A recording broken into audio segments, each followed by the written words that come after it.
হযরত সালামা রাদিয়াল্লাহু তাআলা আনহু রাস্তা দিয়ে যাইতেছিলেন। হঠাৎ বাড়িটা একটা রাস্তার কোল দিয়ে যাইতেছিলেন। যাবার পথে জোরে একটা বাতাস আসে, বাতাস আসিয়া গোসলখানার পর্দা সরে যায়। আর ওই গোসলখানায় একটা নারী গোসল করতেছিলেন। হযরত সালামা রাদিয়াল্লাহু তাআলা নজর চলে গেল ওদিকে। সালামা রাদিয়াল্লাহু তাআলা লক্ষ্য করে দেখেন, যখন দেখছে গো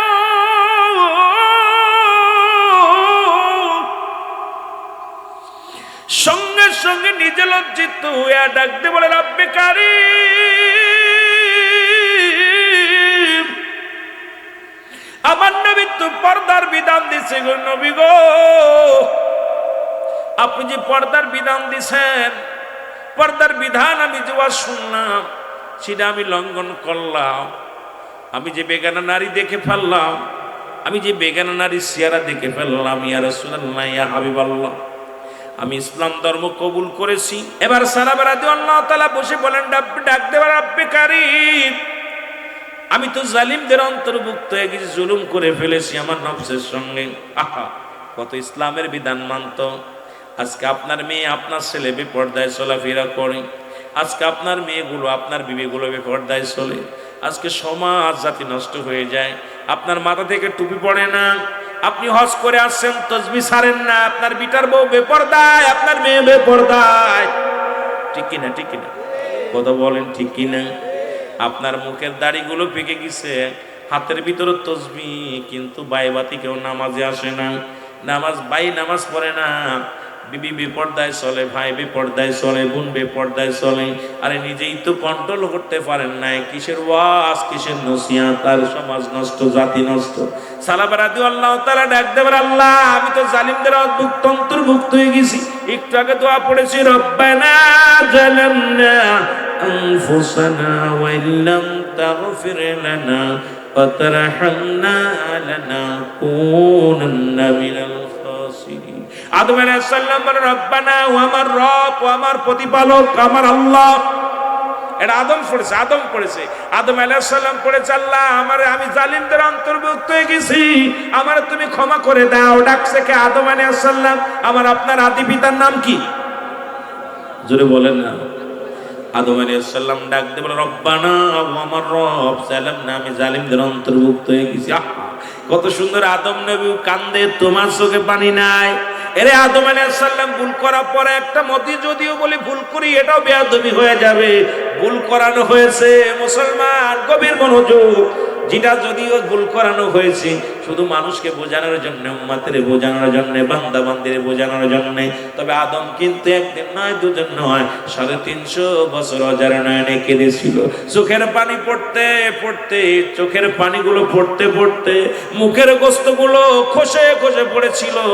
আদম আলাইহিস সালামের চোখের পানি একদিন নয়, দুদিন নয়, 300 বছর, 340 বছর, কোন জায়গায় আছে 350 বছর অঝার নয়নে কাঁদতে কাঁদতে, শুধু এখান নয়, গোটা পৃথিবী কানে ধরে ঘুরেছে আদম আলাইহিস সালাম। শুধু আদম আলাইহিস সালাম শুধু কাঁদে নাই, ওই ভুল করার কারণে পণ্যের কাপড়টা পর্যন্ত খুলে ফেলেছে।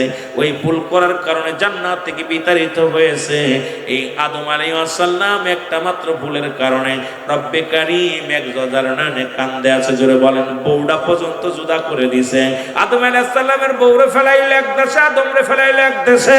আমরা মুসলমান, আমরা আখির নবীর উম্মত। রব্বে কারীম কত ভালোবাসে আপনাকে, আমাকে এত ভালোবাসে, এত অন্যায় করি, নামাজ ছেড়ে দিই, এত জুলুম করি, ঘুষ খাই, সুদ খাই, তারপর আমাদের কিন্তু বিচার এরকম নগদ করে না। বাকি হবে আমাদের বিচার। তবে কবর কিন্তু আমার আপনাদের ছাড়বে না। ওই কবরের ভয় আমাদের চোখের পানি ফেলানোর দরকার আছে কিনা? আদমরে তো নগদ করছে, আমারে তো নগদ করে নাই। ইউনূস আলাইহিস সালাম মাপ চায় আল্লাহর দরবারে, পড়েন না, লা ইলাহা ইল্লা আনতা সুবহানাকা ইন্নী কুনতু মিনাজ জালিমিন।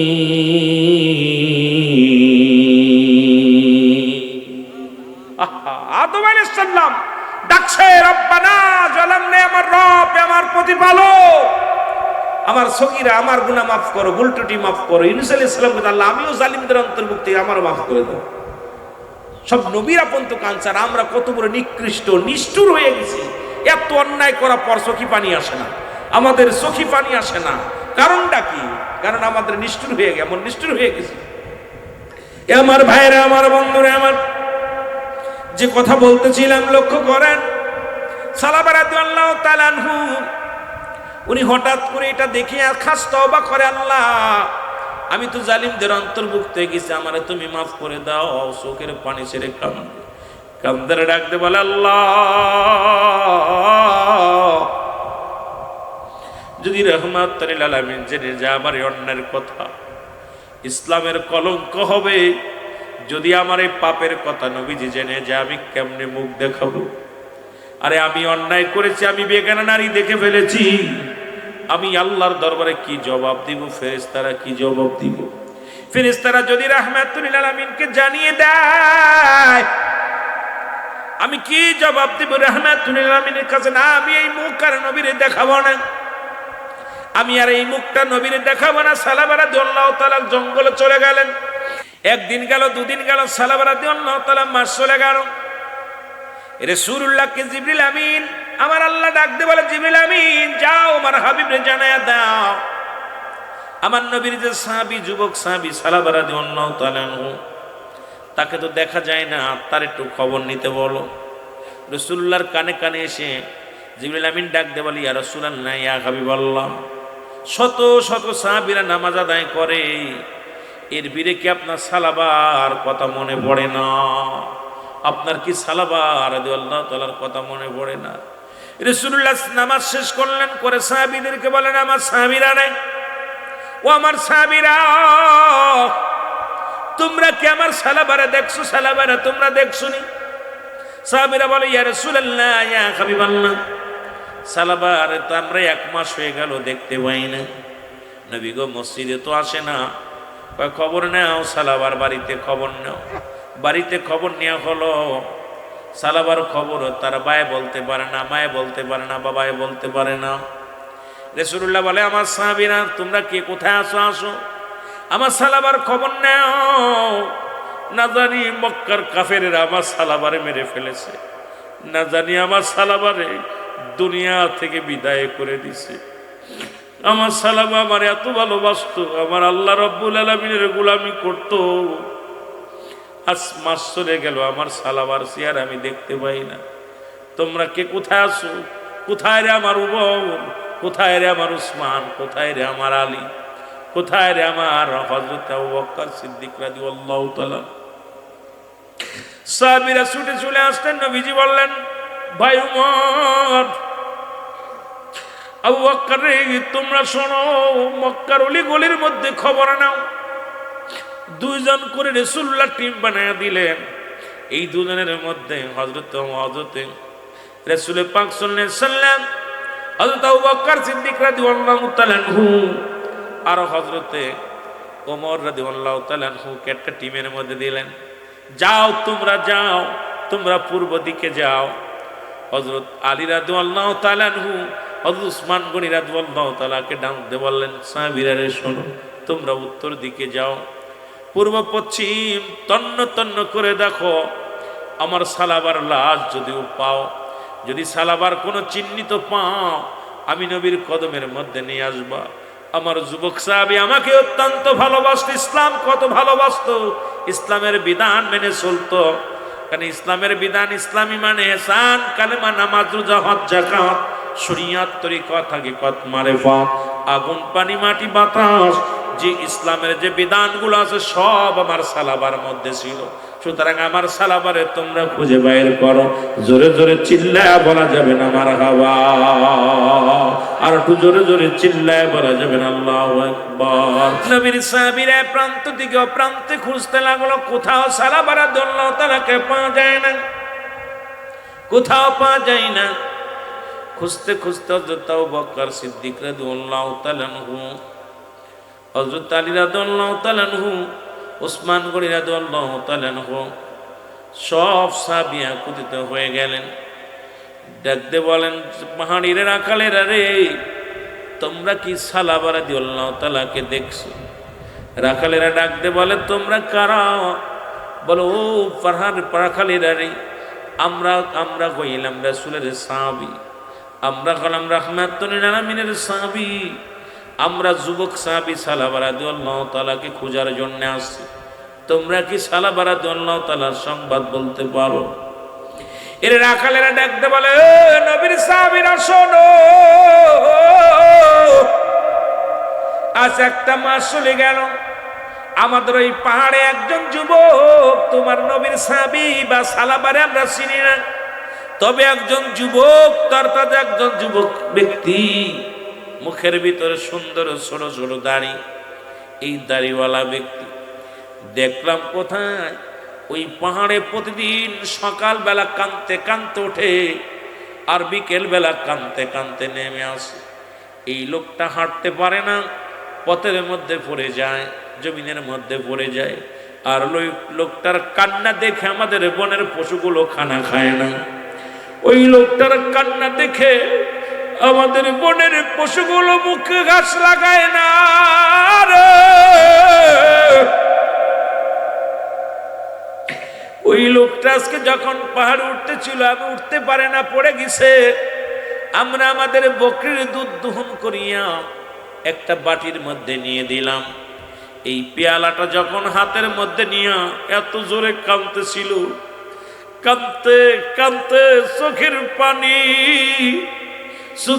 পানি এবং দুধের পেয়ালা একাকার হয়ে গেল। যতটুকু দুধ দিয়েছিলাম তার চাইতে বেশি পানি দুধের মধ্যে পড়িয়া দুধ আর পানি একাকার হয়ে গেছে।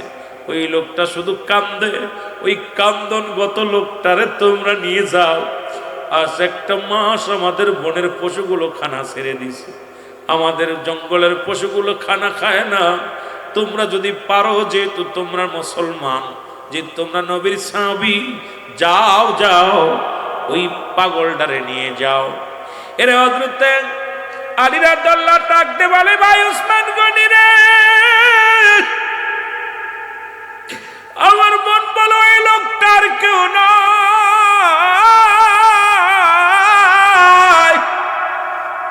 নিশ্চিত উনি আমার দয়াল নবী রাসূল আকরাম সাল্লাল্লাহু আলাইহি ওয়াসাল্লামের সাহাবী, নিশ্চিত সালাবা রাদিয়াল্লাহু তাআলা আনহু। চলো যাই, চলো যাই। রওনা হয়ে গেলেন দুজন সাহাবী। হযরত মুসলমান উসমান গনি রাদিয়াল্লাহু তাআলা, হযরত আলী রাদিয়াল্লাহু তাআলা রওনা দিলেন। হযরত মুসলমান শুনে নাও, হযরত ওমর ফারুক রাদিয়াল্লাহু তাআলা আনহু, হযরত আবু বকর সিদ্দিক রাদিয়াল্লাহু তাআলা আনহু দুজনই রওনা দিলেন। দুজন দুজন করে চারজনই রওনা দিলেন। যাদা করে পাহাড়ের এক গর্তের কিনারায় বসিয়া বসিয়া সালাবা রাদিয়াল্লাহু তাআলা কান্দে আর ডাক দেয়, রব্বে কারীম,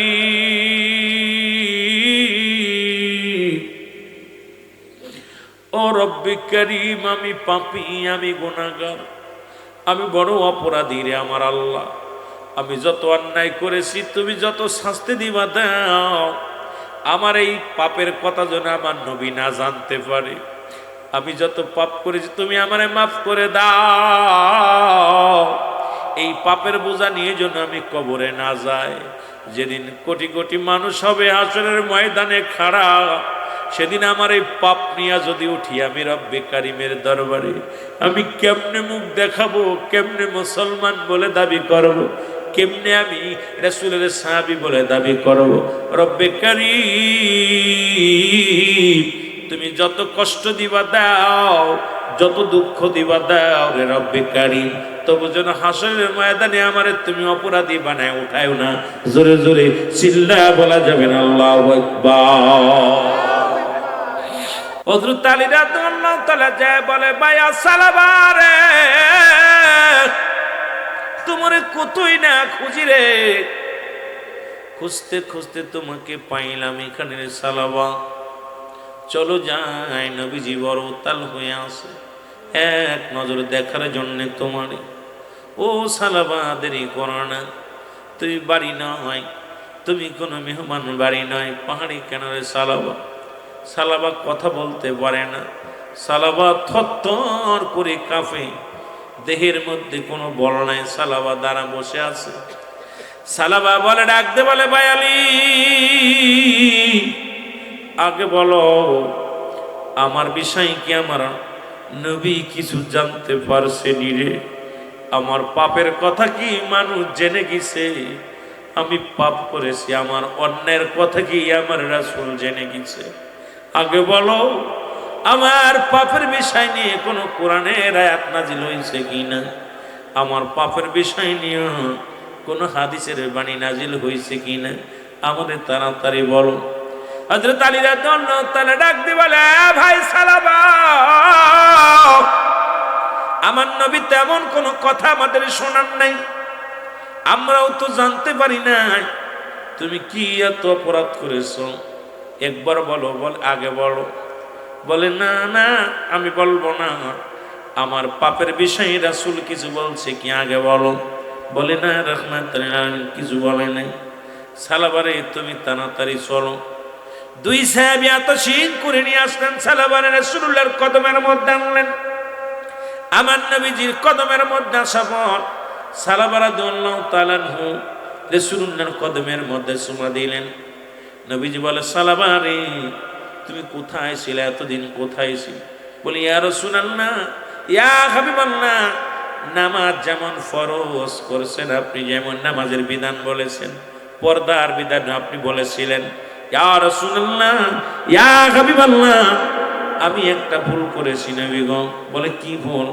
বলে, আমি রাস্তা দিয়ে মসজিদ থেকে নামাজ শেষ করে আসার পথে নবী গো একটা বাড়ির সামনে দিয়ে আসতেছিলাম, হঠাৎ করে বাতাস এসে ওই বাড়ির পর্দা সরে যায়, আর গোসল করা অবস্থায় একটা মেয়েকে আমি দেখে ফেলি।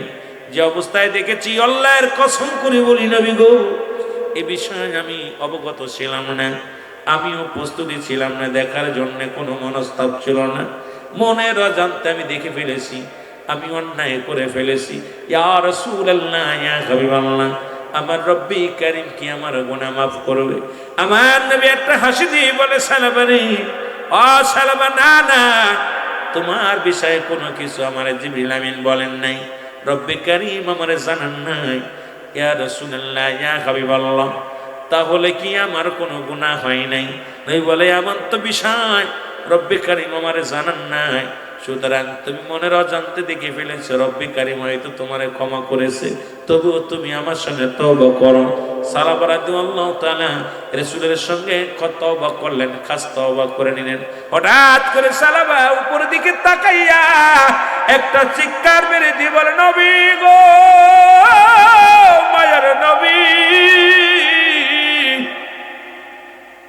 ইয়া রাসূলুল্লাহ, ইয়া হাবিবাল্লাহ, নবী গো আমার পিছনের রক্তটা যেন কেমন, পিছনের শিরাগুলো কেন যেন কেমন কেমন লাগতেছে। ইয়া রাসূলুল্লাহ, পিপিলিকা যেমন হেঁটে হেঁটে বেড়ায়, তদ্রূপ আমার মনে হয় পিছনের রগের পিছন দিয়া, পিছনের ঘাড়ের পিছন দিয়া পিপিলিকার মতো কে যেন মনে হয় কোনো পোকা বাইতেছে। আমার নবী কয়, সালাবারে আর বেশিক্ষণ তুমি আমাদের মধ্যে নই, কারণ তোমার সামনে আজরাইল আলাইহিস সালাম হাজির হয়ে গেছে। জোরে জোরে চিল্লায় বলো আল্লাহু আকবার। এ দুনিয়ার মুসলমান গভীর মনোযোগ। সালাবা রাদিয়াল্লাহু তাআলা কে নবী ডাকতে বলে, সালাবা রে, তোমার সামনে আজরাইল আলাইহিস সালাম হাজির, কালেমা পড়ো। সালাবা রাদিয়াল্লাহু তাআলা আনহু রাসূলের সঙ্গে কালেমা পড়ে নিলেন, লা ইলাহা ইল্লাল্লাহু মুহাম্মাদুর রাসূলুল্লাহ সাল্লাল্লাহু আলাইহি ওয়াসাল্লাম। জোরে বলেন না মারহাবা। সালাবা রাদিয়াল্লাহু তাআলা ইন্তেকাল করলেন। আল্লাহু আকবার বলেন না। সালাবা রাদিয়াল্লাহু তাআলা ইন্তেকাল করলেন। নবীজি বললেন, সাহাবীরা রে, আমার সালাবারে সুন্দর করে গোসল দাও, সুন্দর কাফনের কাপড় পরাও, আমি নবী তার জানাজার নামাজে ইমামতি করব, আজ আমি তার নামাজ পড়াইব। এমন সৌভাগ্য কার আছে রে মুসলমান? সালাবারে গোসল করানো হলো। গোসল করায়া যখন তার লাশ মুবারক নবীজি বললেন নিয়ে যাও ওই ঈদগার ময়দানে, ফাঁকা ময়দানে নিয়ে যাও। সালাবারা আল্লাহ তাআলা লাশখানা সাহাবীরা ধরলেন। রাসূলুল্লাহ পিছনে পিছনে আসতে লাগলেন। হযরত আলী রাদিয়াল্লাহু তাআলা পিছন দিকে তাকায় দেখেন নবীজি অনেক দূরে দাঁড়ায় আছে। আমার নবীকে ডাক দিয়া রাসূলুল্লাহ ইয়া হাবিবাল্লাহ, হাজার হাজার মুসল্লি হাজির, আপনি পিছে আছেন। আমার নবী কয় সাহাবীরা রে আসতে যাও, আমি কেমনে আইব, আমি তো পা ফেলার জায়গা পাই না। নবীজি মিসকি হেসে দিয়া বলে আমার সাহাবীরা রে, আজকে আমি আসমান থেকে দেখছি আমার সালাবার জানাজার নামাজে অসংখ্য লক্ষ লক্ষ কোটি কোটি আসমানি ফেরেশতারা জমিনের মধ্যে হাজির হয়ে গেছে। আমার সালাবার জানাজার নামাজে অসংখ্য ফেরেশতা হাজির হয়ে গেছে। জোরে জোরে চিল্লায় বলা যাবে না মারহাবা? আর একটু জোরে বলেন মারহাবা। রাসূলুল্লাহ বলেন সাহাবীরা রে আসতে যাও। রাসূলুল্লাহ এই পর্যন্ত যেতে অনেক সময় নিলেন, খুব আস্তে আস্তে ধীর গতি রাসূলুল্লাহ গেলেন। নামাজ শেষ হলো, নবীজি দোয়া করলেন। আমার দেশের আলেম ভাইয়েরা দোয়া করতে চায় না। ফতোয়ায়ে দেওবন্দের মধ্যে দ্বিতীয় খণ্ড 33 নম্বর পৃষ্ঠা, লেখক আল্লামা মুফতি শফিক আহমেদ। যারা কওমি অঙ্গনের বড় কিতাব পড়েন, আপনাদের উস্তাদের উস্তাদ আল্লামা মুসলমান মুফতি শফিক আহমেদের লেখা ফতোয়ায়ে দেওবন্দ দ্বিতীয় খণ্ড 33 নম্বর পৃষ্ঠা, উনি বয়ান করেন 5 ওয়াক্ত নামাজ পড়িয়া জিয়ারত করিয়া সর্বহালাতে রব্বে কারিমের দরবারে দুটি হাত উঠায় দোয়া করুন উত্তম মুস্তাহাব। সুন্নাত বলছে মুস্তাহাব।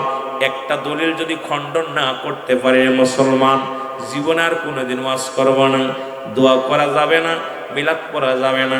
যদি কোনো কওমি অঙ্গনের আলেম থাকেন চ্যালেঞ্জ করতে পারেন, জীবনে কোনোদিন আর আলোচনা করব না।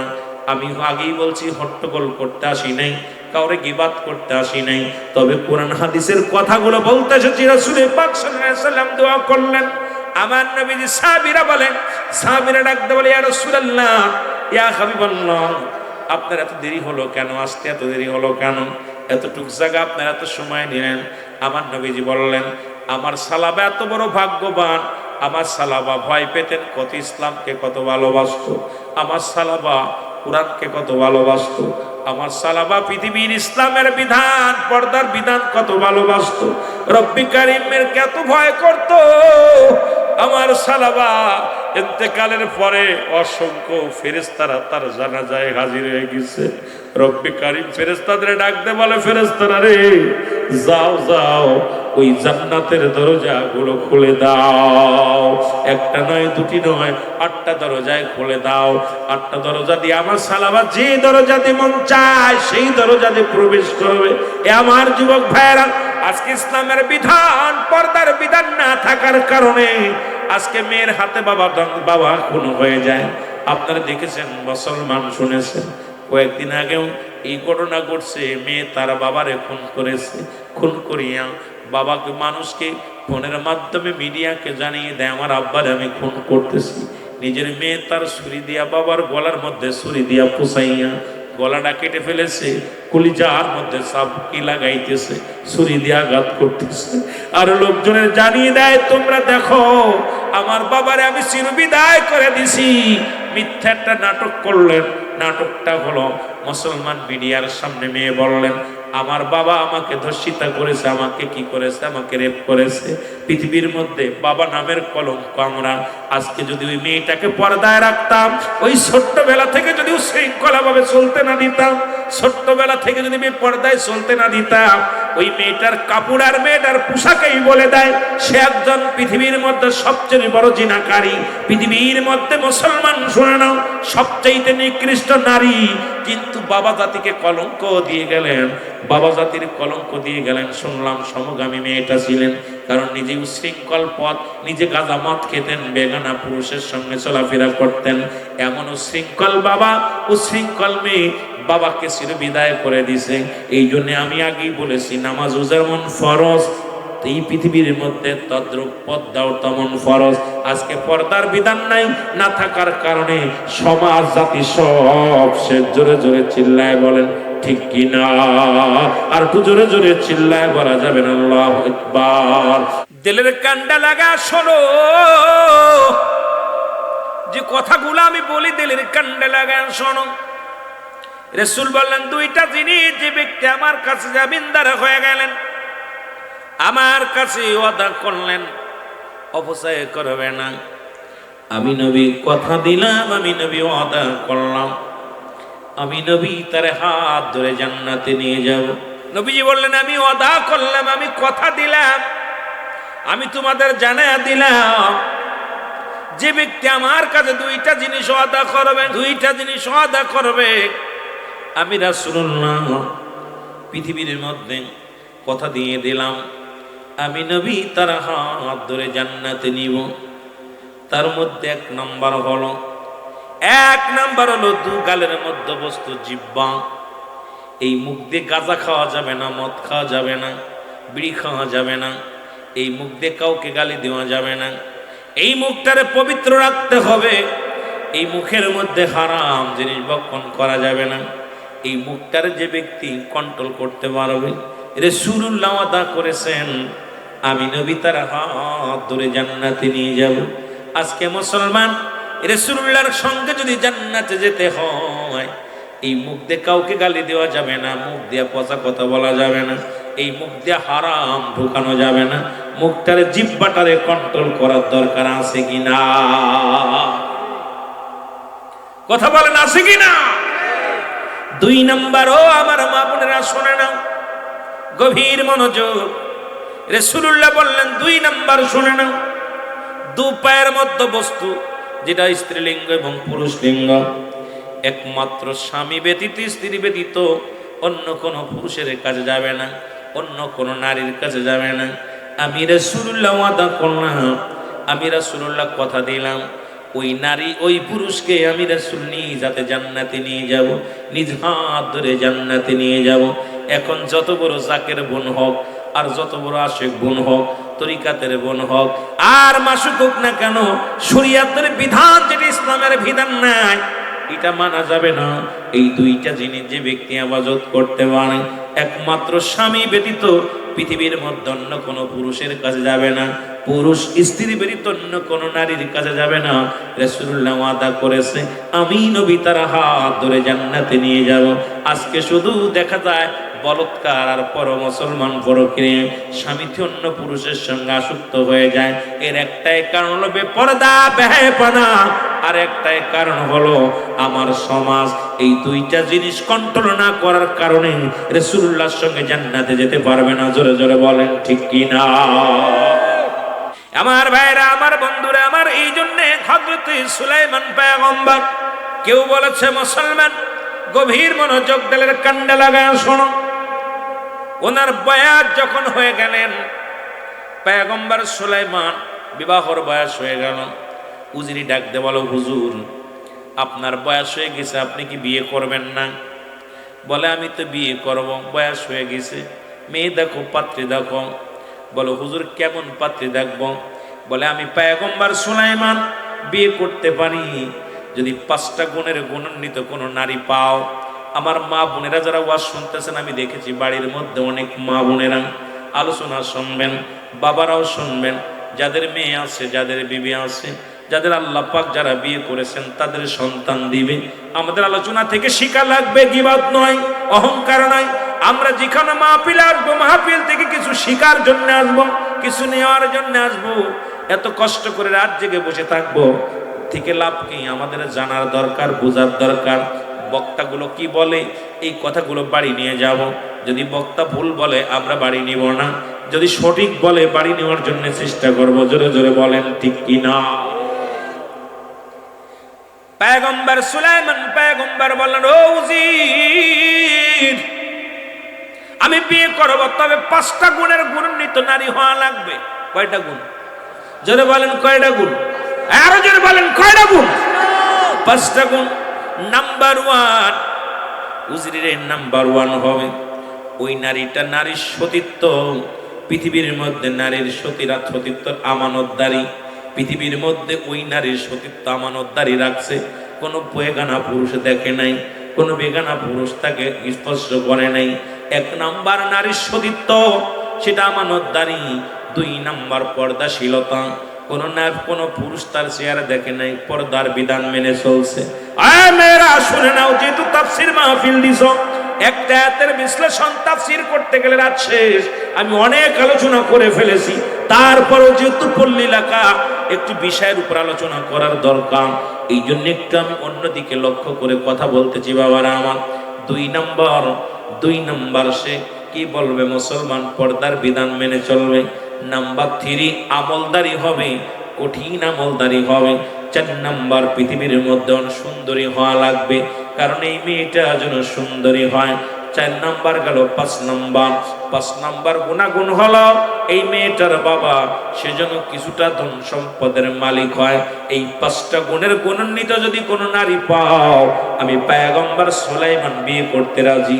আর এই 5 গুণের একটা গুণ যদি না থাকে, আমি পয়গম্বর সুলাইমান বিয়ে করব না।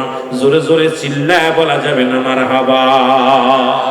সুলাইমান পয়গম্বর কাল্লাত তো পৃথিবীর খলিফা বানাই দিছিল গো। পৃথিবীর মধ্যে 4 জন ব্যক্তি প্রতাপশালী বাদশা ছিলেন, তাদের মধ্যে পয়গম্বর সুলাইমান একজন, বাদশা জুলকারনাইন। 2 জন বাদশা ছিল মুসলমান, যাদের আল্লাহ পৃথিবীর খলিফা বানিয়ে দিয়েছিল। এর বাংলাদেশ তো ছোট্ট একটা রাষ্ট্র, তাদের পৃথিবীর খলিফা বানিয়ে দিয়েছিল। এমন পাওয়ার, এমন শক্তি তাদের দান করেছিল। পয়গম্বর সুলাইমানকে একটা আংটি দান করেছিল, একটা মুজিজার চেয়ার দান করেছিল। মুসলমান শুনে নাও, বাদশা জুলকারনাইনকে একটা ঘোড়া দান করেছিল, যে ঘোড়াটা দিয়ে একটা লাফ দিলে ওই ঘোড়াটা 12,000 মাইল অতিক্রম করত একটা কদমে। মুসলমান শুনে নাও, তার ঘোড়াটা পৃথিবীর মধ্যে 1 কদম যখন পা বাড়াইতো, মুসলমান 12,000 মাইল অতিক্রম করত। বাদশা জুলকারনাইনকে আল্লাহ পাক পৃথিবীর মধ্যে 1600 বছর হায়াত দান করেছিল। লম্বা ছিল লোকটা মুসলমান 48 হাত লম্বা। এত বড় হায়াত, এত বড় লম্বা মানুষটা ছিল।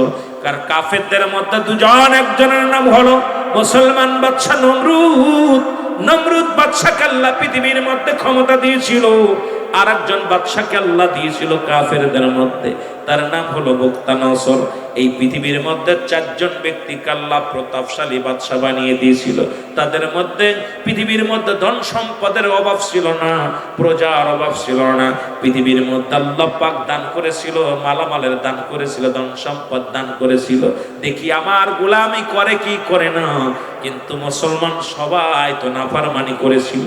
কাফের বেঈমান মুনাফিকেরা যেরকম করে, তারাও এই রকম করেছিল। জোরে জোরে বলো ঠিক কিনা? হাওয়ার গাড়ি হাওয়ায় চলে, তেলের গাড়ি তেলে চলে,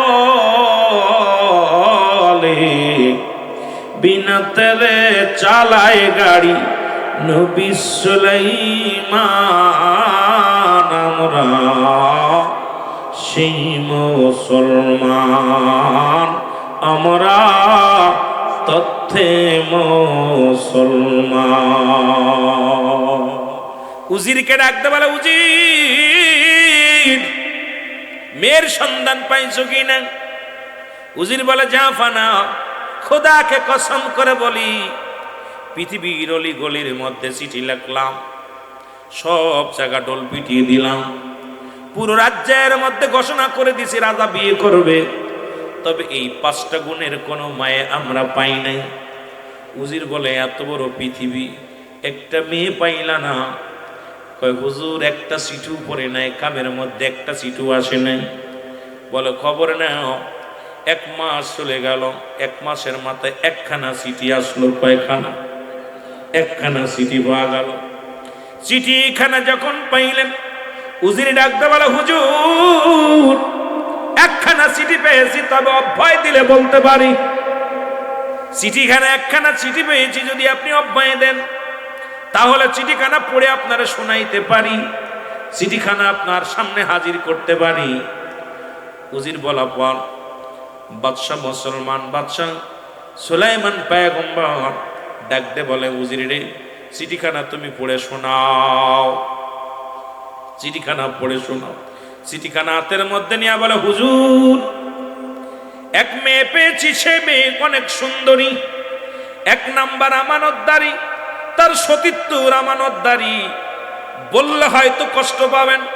আমার দেশে গতকালকে পরশুদিনকে দেখলাম ক্লাস 6 পড়ে মেয়েটা বাবার টাকা পয়সা স্বর্ণ অলংকার চুরি করে, আর 6 পড়ে সেই মেয়ে ছেলেটার হাত ধরে চলে যায়। প্রশাসনের ভাইয়েরা ধরছে, তাদের বড় লজ্জা লাগলো। ক্লাস 6 মেয়ে বাবা মাকে কেমনে মুখে লাথি মেরে, সমাজের মুখে লাথি মেরে, ক্লাস 6 মেয়ে যদি পুরুষের হাত ধরে চলে যেতে পারে, এই সমাজে কেমনে আপনি ইমান নিয়ে বাঁচবেন? এই সমাজে কি নিয়ে বাঁচবেন? আর একটা মেয়ে ক্লাস 7 পড়ে, ছেলেটা মুসলমান, করেন একটা কোম্পানিতে কাজ করেন। মুসলমান, শুনে নাও, এই 2টা ছেলে মেয়ে প্রশাসনের ভাইয়েরা ধরছে, ধরার পর তাদেরকে গ্রেপ্তার করে তাদের গার্জিয়ানদের খবর দিছে। গার্জিয়ানের হাতে যখন দিছে, মেয়েটা বলতেছে, বাবা আমি সাবাল্লিকা, আমার ওদিকা, আমার বিয়ের করার বয়স হয়ে গেছে। বলছে, না মা, তুমি কেবল 6 বড়, কেবল বয়স মাত্র 11 বছর। কত বছর? 11 বছর। কয় না, আমার 11 বছর হলে আমার বিয়ের বয়স হয়ে গেছে। আজকে জাতি সমাজ কত নষ্টের পথে চলে গেছে। যারা ফেসবুক চালান, নেট চালান, দেখা পর বড় লজ্জা লাগে। এই সমাজকে বাঁচাতে হলে, এই সমাজকে যদি বাঁচতে হয়, নিজে বাঁচতে হয়, ইসলামের বিধান মানতে হবে, কোরআন মানতে হবে। আর ওই আগে বলছি, নামাজ যেমন ফরজ, পর্দা তেমনি ফরজ। ওই পর্দা না থাকার কারণে আমার সমাজ, আমার জাতি সব শেষ হয়ে যাচ্ছে। জোরে বলেন ঠিক কিনা? উজিরি ডাকতে বলে, হুজুর,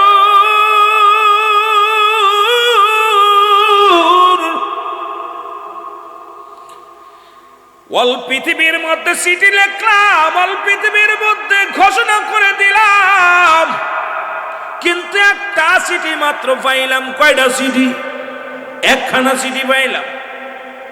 কি একটা চিঠি? কয় হ। তাও চিঠিতে হুজুর অভয় দিলে বলতে পারি। কয় কি? বলে 1 নাম্বার, এই মেয়েটা 1 নাম্বার সে সতীত্ব আমানতদারি। 2 নাম্বার কঠিন পর্দাশীলতা। 3 নাম্বার সুন্দরী, এই জমিনের মধ্যে সব চাইতে সুন্দরী। 4 নাম্বার এত আমলদারি, কঠিন আমলদারি, এর মতো আমলদারি মেয়ে হয় না। কয় 4 নাম্বার বলে উজির দাঁড়ায় গেলেন। বলে 5 নাম্বারটা বলো। বলে 5 নাম্বার, হুজুর, মেয়েটার বাবা কোনো সম্পদ নাই, কোনো বাড়ি টাড়ি নাই। মেয়েটার বাবা একজন জেলে মাছ ধরে খায়। এই জেলের মেয়েটার সঙ্গে মেয়েটা বাবা পায়গাম নিয়ে আসছে আপনার বিয়ের, আপনি যদি রাজি থাকেন তাহলে বিয়ে হবে। উজির কথা বলার সঙ্গে সঙ্গে বাদশা পয়গম্বর সুলাইমানের ক্ষিপ্ত হইয়া এত রাগা রাখছে। কি বলতে চাও? একজন জেলের মেয়ে, আমি জেলের মেয়েকে বিয়ে করি, আমি প্রেসিডেন্ট, দেশের প্রেসিডেন্ট, আর আমার জন্য আনছো জেলের মেয়ের পয়গম্বর নিয়ে। চিঠিটা সুইরা মারছে, এইরকম সেইলা মারছে। মারবে তো যা পড়ছে ওই ছেলের মেয়ের বাবার মুখের পরে যা পড়ছে। চিঠিখানা হাতের মধ্যে নিয়ে দর দর করে চোখের পানি ছেড়ে কান্দার বলে, মেয়েটার বাবা, রব্বে কারীম, আমি তো জীবনে বাড়ির চিন্তা করি নাই, নারী চিন্তা করি নাই, জীবনে কোনো দিন টাকা পয়সা ধন সম্পদের চিন্তা করি নাই। আমার মেয়েটা একটা আল্লাহর সঙ্গে বিয়ে দিব।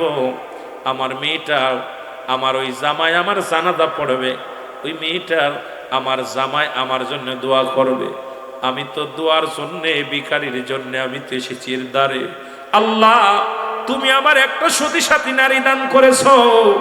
আল্লাহ, তুমি আমাকে আদর্শবান একটা কন্যা দান করেছো গো আল্লাহ, একটা আমলদারি কন্যা দান করেছো, সব তুমি দিয়াছো, কিন্তু সম্পদ আমারে দাও নাই। আমি তো আশা করে এসেছি পয়গম্বর সুলাইমানের বাড়িতে। সুলাইমান পয়গম্বর আমার মেয়েকে বিয়ে করবে। আমি ইন্তেকালের পরে আমার জানাজাটা আমার জামাই পড়বে। আমি ইন্তেকালের পরে আমার কবরের পাশে দাঁড়ায় আমার জামাই আমার জন্য দোয়া করবে। আমি যেদিন মারা যাব আমার জন্য আমার জামাতা দোয়া করবে, এই আশা করে আমি তো এসেছিলাম চিঠিখানা নিয়ে। জোরে জোরে চিল্লায়া বলা যাবে না আল্লাহু আকবার। মেয়েটা ডাকতে বলে, বাবা পৃথিবীর মধ্যে কিচ্ছু চাই না আমি, রব্বে কারিম যেটা করে শান্তি পাই, রব্বে কারিম করে যেটা খুশি হন সেটা আমি খুশি। বাবা গো তোমার কষ্ট পাওয়ার কিছু হয় নাই, দুঃখ পাওয়ার কিছু হয় নাই, কারণ রব্বে কারিমের উপরে কারণ হাত নাই। বাবা গো আপনি চোখের পানিটা মুছে ফেলেন। বাবা কয় মারে বড় আশা করে গিয়েছিলাম সুলাইমান পয়গম্বরের সঙ্গে তোমার বিবাহ দিব, পয়গম্বর সুলাইমান তোমার স্বামী হবে, আমি হব একজন আলেমের বাবা, আমি হব একবার আলেমের কি হব, শ্বশুর হব। বড় আশা করে গিয়েছিলাম, সেই আশা আমার পুরো হলো না। এই কথা বলা পর পয়গম্বর সুলাইমানের জন্য রব্বে কারিমের দরবারে মেয়েটা সিজদায় পড়ে গেলেন। আল্লাহ আমার বাবার চিঠিখানা প্রত্যাখ্যান করেছে, আমি কষ্ট পাই নাই, আমার বাবার মনে বড় কষ্ট পেয়েছে, আমার বাবাকে ধৈর্য ধারণ করার তৌফিক দান করে দাও। জোরে জোরে চিল্লায়া বলা যাবে না আল্লাহু আকবার। এমন সন্তান করো যে সন্তান তুমি মরে যাব ডাক দে বলো রব্বির হামহুমা কামা রব্বায়ানি সগীরা। জোরে জোরে চিল্লায়া বলা যাবে না আল্লাহু আকবার। আমার ভাইরা, আমার বন্ধুরা, আমার রব্বে কারিমের কাছে দরখাস্ত লাগাই দিছে মুসলমান। রব্বে কারিমের দরবারে দোয়া করতে দেরি, দোয়া কবুল হতে দেরি হয় নাই, কারণ ইমানদার মেয়ে, ইমানদার বাবা যখন আল্লাহর দরবারে দরখাস্ত করেছে রব্বে কারিম কবুল করে ফেলেছে। জোরে বলেন মারহাবা। পয়গম্বর সুলাইমান যখন বাইরে গেছে এইটা দেখছে এক জিনে দেখা দৌড়াইয়া সুলাইমান পয়গম্বরের সুরত দইরা উজিরে কয় দাও আংটি দাও। আংটিখানা নিয়ে রাজদরবারে চলে যাচ্ছে। এবার উজিরকে বলতেছে, উজির আমি তো যাইতেছি এখন রাজদরবারে, আমার মতো সিয়ারা সুরত দইরা আর একজন লোক আসবে, আয়া সে নকল সুলাইমান সাজবে, সে কিন্তু দাবি করবে আমি আসল সুলাইমান, তারে পিটাই বা জম্মের পিটানো, পিটাইয়া ঘর ছাড়া করবে একদম। কথা বুঝিনি, অনেক বড় লম্বা আলোচনা, খেয়াল করবে। উজির বলতেছে, হুজুর ঠিক আছে, যে কথা সেই কাজ। দুষ্ট জিনে আংটি পইরা রাজদরবারে যে বইছে, লোকজনের বলতেছে তোমরা শোনো, চারিদিকে বিপদ, ঘন ডাক দিছে, চারিদিকে বিপদ। প্রজারা কয় হুজুর কি হয়েছে? কয় আমার মতো নকল সুলাইমান সাইজি একজন আসছে, ও তোমাদের এই রাজ্য দখল করার জন্যে আয়া আসে দাবি করবো আমি আসল সুলাইমান। আমি কিন্তু এক নাম্বার সুলাইমান পয়গম্বর, আমি বসলাম একদম দেখতে আমার মতো সিয়ারা সুরত, ও আয়া বলবো আমি আসল, ওরে পিটাইয়া রাজদরবার থেকে বাইর করবা। কথা বুঝিনি। এই কথা যখন বলছে ঠিক কিছুক্ষণ পরেই আসল সুলাইমান পয়গম্বর ভিতর থেকে বাইর হইয়া অজু কইরা উজিরে কজ উজির আংটিটা দাও। কয় হুজুর এই মাত্র নিলেন আংটি? কয় তাক এই মাত্র নিলাম মানে? কয় হুজুর কেবলই তো। কয় কেবল মানে? কয় আপনি তো ওই সেই। কেউ যায় দেখে সুলাইমান, এক সুলাইমান বসে আছে সিংহাসনে, আর এক সুলাইমান দাঁড়ায় আছে। যখন নকল সুলাইমান আসল সুলাইমানকে দেখে বলতেছে, দেরি করছে কেন, পিটা। আইসা গেছে নকলটা। জনগণ দইরে এমন পিটাইছে আসলটারে, পিটাই একদম বক্সাইছে, একদম জম্বের বক্সা, রক্ত টক্ত বাইর করে দিয়ে টানতে ফেলে দিয়ে আসো রাস্তায়। ওনার হাত পায়ে রশি দিয়ে টানতে টানতে নিয়ে টেনে ফেলে দিছে, জঙ্গলের পাশে নিয়ে ফেলে দিছে। নকলটা চালাইতেছে রাজ্য, আসলটা পড়ে আছে খাদের কিনারে। আর ওই দিনে রাত্রে মাছ ধরে আসতেছিল, জেলে মাছ ধরে আসতেছিল, এসে দেখে এক যুবক রাস্তার কিনারায় পড়ে আছে। আর পয়গম্বর সুলাইমানের হাতে আংটি না থাকার কারণে উনি আর সব দিক হারিয়ে ফেলছে, সব কিছু দিক বলে একদম আল্লাহ রাব্বুল আলামিনের বেরেন থেকে সব উঠায় নিয়ে গেছে, ওনার কিছু আর স্মৃতি শক্তির মধ্যে নাই। যাইলে দেখে পড়ে আছে যুবকটাকে হাতাশ দেখে নিঃশ্বাস চলে, ওনারা দইরা টইরা নিয়ে বাড়ি গেছে। বাড়ি যায় মাথায় পানি টানি দিয়া চিকিৎসা করে সেবা যত্ন করে ভালো করছে, কিন্তু ওনার বেরেনে আর নাই। উনি যে বাদশাহ পায় সুলাইমান, এটা ওনার বেরেনে নাই। টাকা পর প্রথম দিন নিয়ে গেছে, ওই দিন এত পরিমাণ জেলে মাছ পেয়েছে, প্রচুর পরিমাণ মাছ পেয়েছে। আল্লাহ এই ছেলেটা বড় ভাগ্যবান, এই ছেলেটারে পা পরে মাছ পাইলাম নদীতে বেশি, ছেলেটা বড় কপাইল্লা, এরে ছাড়া যাবে না। প্রতিদিন মাছ পায় বেশি বেশি, আর ছেলের যত্ন করে করতে করতে বছর একটা কেটে গেল। 1 বছর জেলের বাড়িতে খায় দায় ঘুরে বেড়ায়। এখন জেলের জালে এত পরিমাণ মাছ ধরতেছে, পরে কয় বাবারে তুমি আমার সাথে চলো, আটো আমার সাথে কাজ করো, আমার সাথে কাজ করলে একটু ভালো হইবে, আমার একটা লোকের দরকার, তা তুমি যেহেতু আসো আমার সাথে জাল বাইলে ভালো হয়। তা গেছে, গেলে পরে দেখে একবার জাল পাতলে এত পরিমাণ মাছ ধরে যে উঠে আনতে গেলে কষ্ট হয়। এরকম আস্তে আস্তে 2 বছর পার হয়ে গেছে। ওইলে 2 বছর কেটে গেল। কেটে যাওয়ার পরে পয়গম্বর সুলাইমান বলতেছে, চাচা আমি আর কতদিন থাকবো, 2 বছর তো আপনার বাড়িতে, আমি এখন যাই, যেদিকে যাই 2 চোখ। কই যাবো বাবা? কে আমার তো বাড়ি ঘর কোথায় আমার মনে নাই, তা আমি এখন কোথায় বা যাবো, বয়স হয়ে গেছে, 2 বছর আপনার বাড়িতে, আপনি কতদিন থাকবো, আমি চলে যাব, যেদিকে চোখ যায় সেদিকে যাব। সুলাইমান পয়গম্বর বলতেছে, জেলে বলতেছে, বাবা তুমি তো চলে যাবা, তুমি তো মায়া লাগাই দিছো বাবা, 2 বছর রইছো, তোমার একটা কথা বলবো, যদি মনে কিছু না করো বলো দি বাবা, আমার বাড়িতে কয়জন আমরা লোক?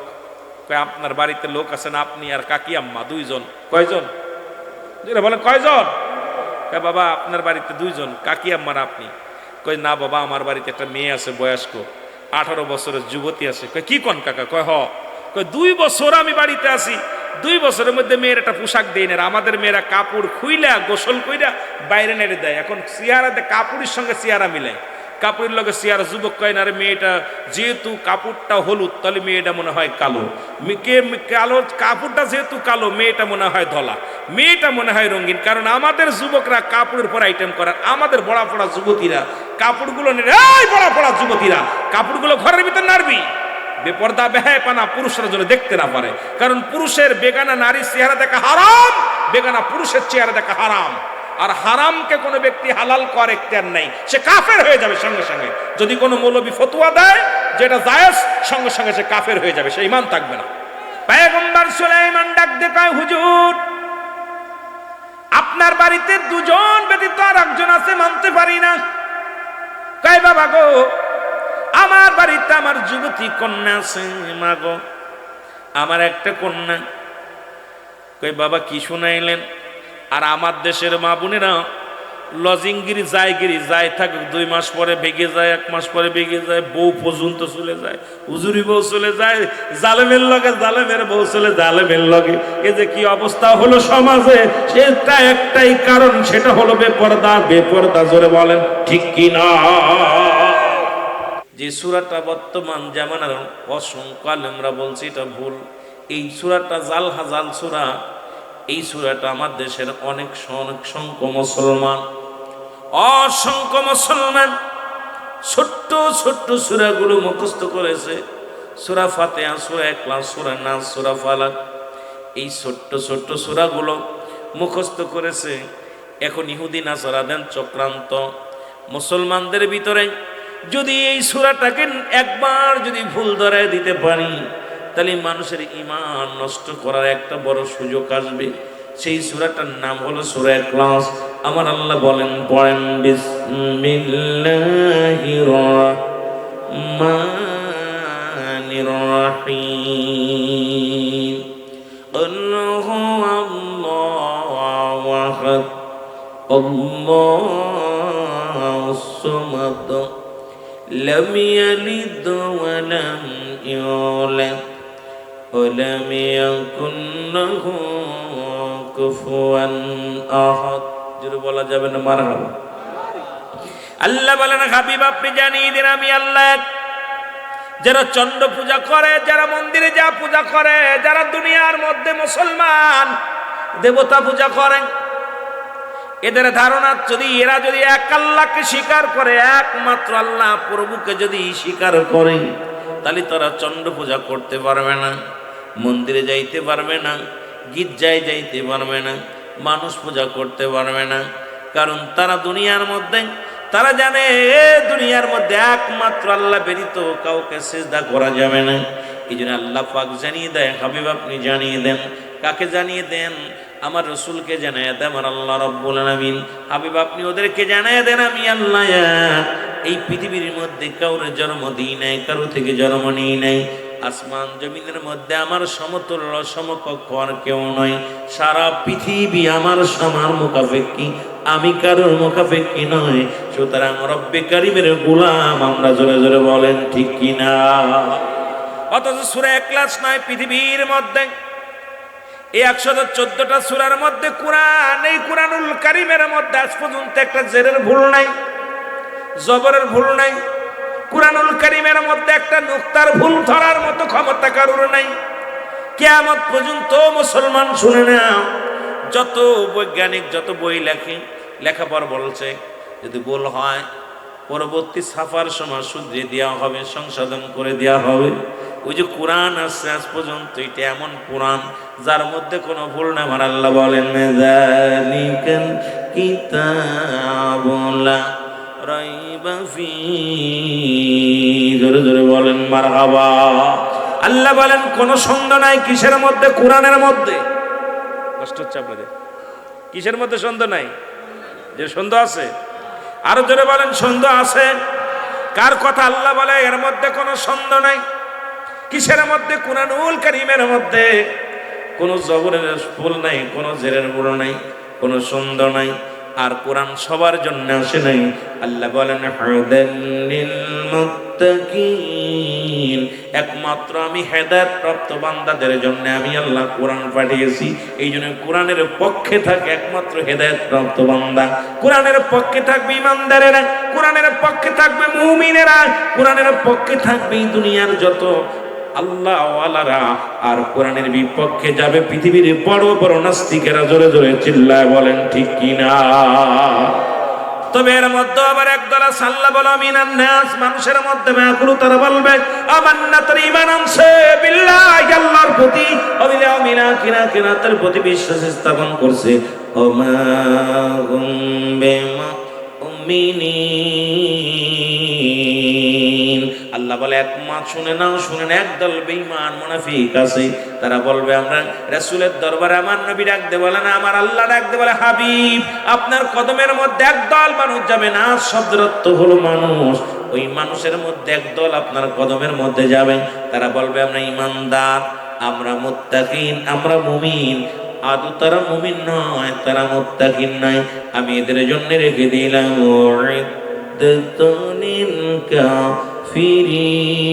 কাফিরিন, আমি আল্লাহ এই কাফের বেঈমান মুনাফিকদের জন্য প্রস্তুতি করে রাখলাম ৭ জাহান্নাম। কোরআনের মধ্যে ভুল আছে কারোর বিশ্বাস হয়? আরো জোরে বলেন বিশ্বাস হয়?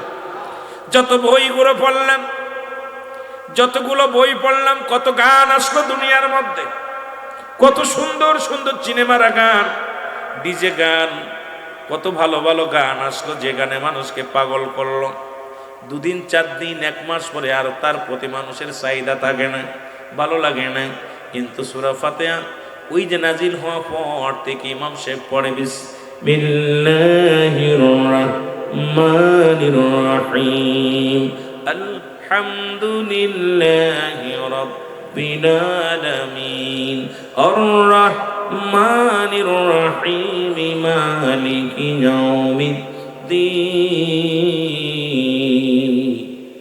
যত পড়ে ততই মজা লাগে সূরা ফাতিহা। এই যে ইমামের চাইতে অন্য ইমামের ভালো লাগে, এই হুজুরের লাগে ওই হুজুর পড়লে আরো ভালো লাগে।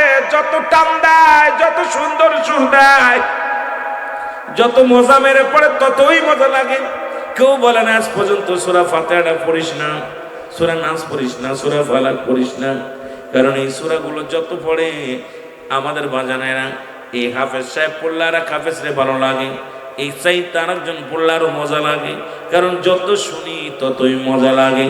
আর গান বাজনা পৃথিবীর মধ্যে যত আসলো, পৃথিবীর মধ্যে যত ডিস্কো গান আসুক আর যতই মজার গান আসুক, 1 দিন 2 দিন ভালো লাগে, বাকিগুলো শুনলেই কয় বন্ধ করার ভাল লাগে না। কিন্তু কোরআন একমাত্র রব্বে কারিমের দান। জোরে জোরে চিল্লায় বলেন ঠিক কিনা? তো যদি তাই না কথা, রাহমাতুল লিল আলামিন কোরআনুল কারীম তেলাওয়াত করেন, আর এই তেলাওয়াত শুনে মক্কা মদিনার মানুষেরা ঘরে থাকতে পারে নাই। হুতবা সাহেব আবু জাহেল আবু সুফিয়ান, রাসূলুল্লাহ কোরআন পড়ে বিসমিল্লাহির রাহমানির রাহিম, ইন্নাল্লাযীনা ক্বালু রাব্বুনাল্লাহু সুম্মা ইসতাকামু তাতানাজ্জালুল মালাঈকাতু ওয়াল্লাহ। কোরআনুল কারীম থেকে রাসূল আকরাম সাল্লাল্লাহু আলাইহি সাল্লাম পাঠ করেন।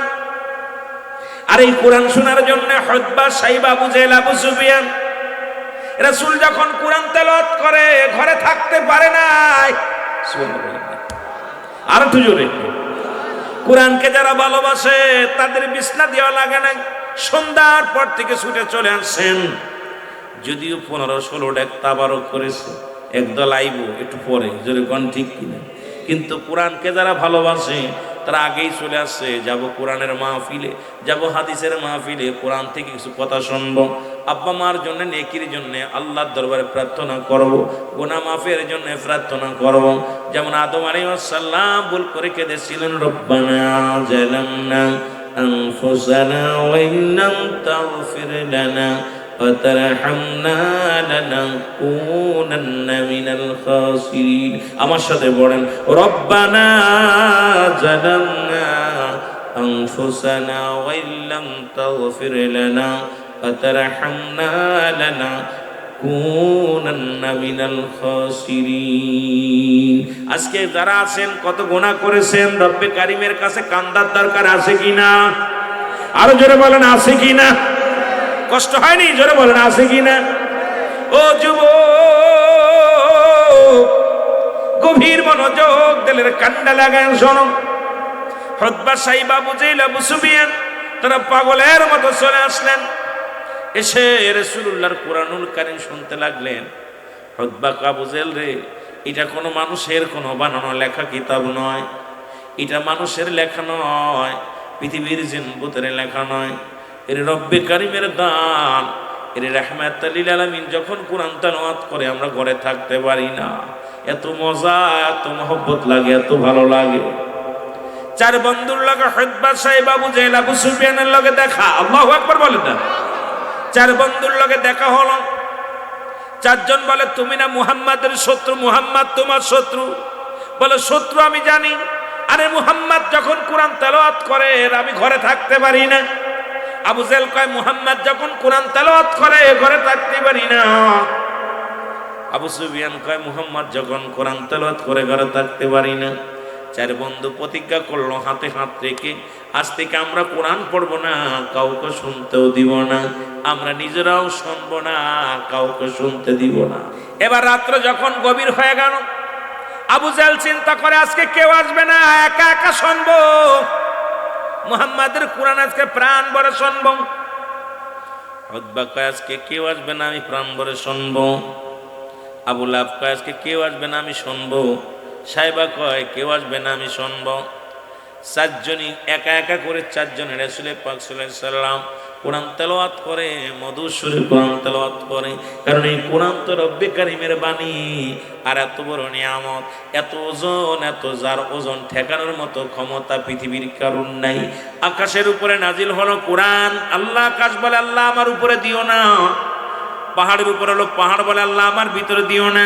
জমিনের ভিতরে নাজিল হলো, জমিন আল্লাহ আমার ভিতরে দিও না। এত ভারী বস্তু ঠেকাইতে পারবো না, সেই মানব জাতির মাথার উপরে দিয়ে দিলেন। এই মানব জাতি সেই কোরআনটাকে নিয়ে আজকে খেলা শুরু করে দিছে। এই কোরআনের ওয়েট কত বড়, কোরআনের দাম কত বড়, কোরআনের মান কত বড়, যদি জানতো সারা জীবন কোরআনের জন্য পাগল হয়ে যেত। জোরে বলেন ঠিক কিনা? চার বন্ধু কোরআনুল কারীম শুনতে শুনতে রাত শেষ হয়ে গেল। ওদিন পূর্ব আকাশে সূর্য উদয় হয়ে গেছে। এত মজা লাগছে, এত ভালো লাগছে, এত মধু লাগছে। বেলা উঠবো উঠবো ভাব। চার বন্ধু চারদিকে দৌড় দিছে। আবু জেহেলের লগে উতবার দেখা, ধাক্কা লাগছে সাহেবার সঙ্গে মুসলমান। আবু সুফিয়ানের ধাক্কা লাগছে। আবু লাহাব, উতবা, সাইবা, আবু সুফিয়ান এক একজনের লগে এক একজনের ধাক্কা লাগা। তুমি, ও কয় তুমি, ও কয় তুমি। কয় গতকালকে সবাই তো প্রতিজ্ঞা করলাম আব্দুল্লাহর বেটা মুহাম্মাদের কোরআনুল কারীমকে শুনবো না, কাউকে শুনতেও দিব না। আজকে তোমরা আসলে কেন? লোকজনে ডাকতে বলে, আবু জেহেল রে, আমরা না আসলাম, তুমি আসলে কেন? তুমি তো বাতিজার নামে শুধু দুর্নাম করো, আব্দুল্লাহর বেটা মুহাম্মাদের বিরোধিতা করো, তুমি কেন আসলা? আব্দুল্লাহর বেটা মুহাম্মাদের বিরোধিতা করো। আবু জেহেল ডাক দে কয়, ভাই আমি ক্ষমা চাই, আসলে আসমানি কিতাব এত মধুর আগে জানি নাই। আসলে পৃথিবীর মধ্যে আব্দুল্লাহর বেটা মুহাম্মদ যে কোরআন তেলাওয়াত করে, এ কোনো মানুষের লেখা নয়, কোনো বানোয়াট কিতাব নয়। এই কোরআন যত পড়ে ততই মজা লাগে। আসলে এটা আমার রব্বে কারিমের দান, এটা কোনো মানুষের দ্বারাই সম্ভব নয়। সুবহানাল্লাহ বলেন না। রাহমাতুল লিল আলামিন যুগে যুগেই কোরআন দিয়ে মানুষকে পাগল বানাইছে, ঠিক কি না? কোরআন দিয়ে পাগল বানাইছে। কোরআন পড়ছে যখন, কোরআনের বাণী শোনে যখন, মানুষগুলো দৌড়ায় কোরআনের দিকে ঝুঁকে যায়। ও দুনিয়ার মানুষ শুনে নাও, পৃথিবীর মধ্যে রব্বে কারীম এত সুন্দর বাণী মানুষের উপরে দান করলেন।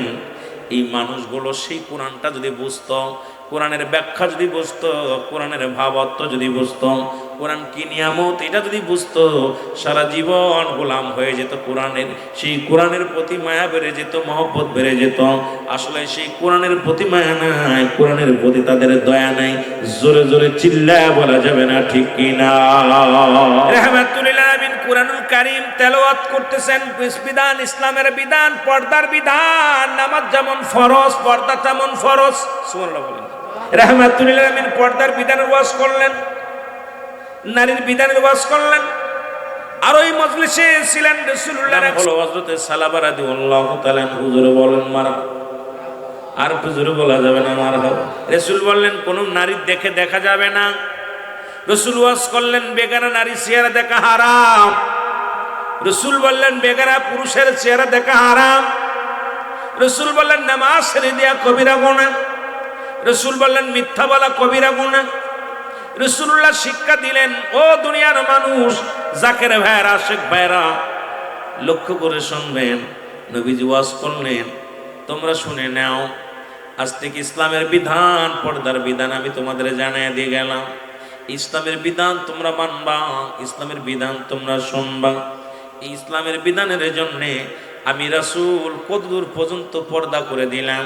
যাদের সঙ্গে দেখা দেওয়া জায়েজ তাদের বিয়ে করা হারাম, যাদের সঙ্গে দেখা দেওয়া জায়েজ হারাম তাদের সঙ্গে বিয়ে করা জায়েজ। আজকে পর্দার বিধান একটা বাড়ির মধ্যে নাই, পর্দার বিধান একটা সমাজের মধ্যে নেই। আজকে সমাজ, নামাজ যেমন ফরজ, পর্দাও তেমন ফরজ। আজকে পর্দার বিধান না থাকার কারণে আজকে সমাজ নষ্ট হয়ে গেছে। আজকে পর্দার বিধান, মুসলমান আজকে আমার যে অবস্থা, রাসূল পাক সাল্লাল্লাহু আলাইহি সাল্লাম যদিও আজকে আমরা দেখি, যদিও কথা বলি, তাফসীরুল কোরআন মাহফিল, আমার ভাই তোপানি সাহেব যেটা বললেন চিরন্তন সত্য কথা। আমরা কোরআন থেকে একটা আয়াত পাঠ করে শুরু করি, মহিলাদের অঙ্গভঙ্গি নিয়ে 1 ঘন্টা আলোচনা, সমাজ গীবাত নিয়ে 1 ঘন্টা, 2 ঘন্টা আলোচনা করলে 10টা মিনিট ইসলামের কথা বলি না, সত্যের কথা বলি না। আমরা মন গড়া মতো তাফসীর করি। আসলে এই তাফসীর দ্বারা সমাজ পরিবর্তন হওয়া সম্ভব নয়। আমি নিজেও সমাজ পরিবর্তন, জাতি পরিবর্তন অসম্ভব নয়। বাস্তব চিরন্তন সত্য কথাটা বলে গেছে, এই জন্য তাকে 1000বার স্যালুট জানাই, সাধুবাদ জানাই। আসলে কোরআন যেটা বলতেছে, কোরআনের ব্যাখ্যা, কোরআন যে গীবাত করা যাবে না, কোরআন অন্যায় করা যাবে না, কোরআন বিধান মানতে হবে। কোরআনের বিধান অনুযায়ী যদি আলোচনা হয়, একটা মানুষ হিদায়াত না হয়ে পারে না। জোরে জোরে বলেন ঠিক কিনা?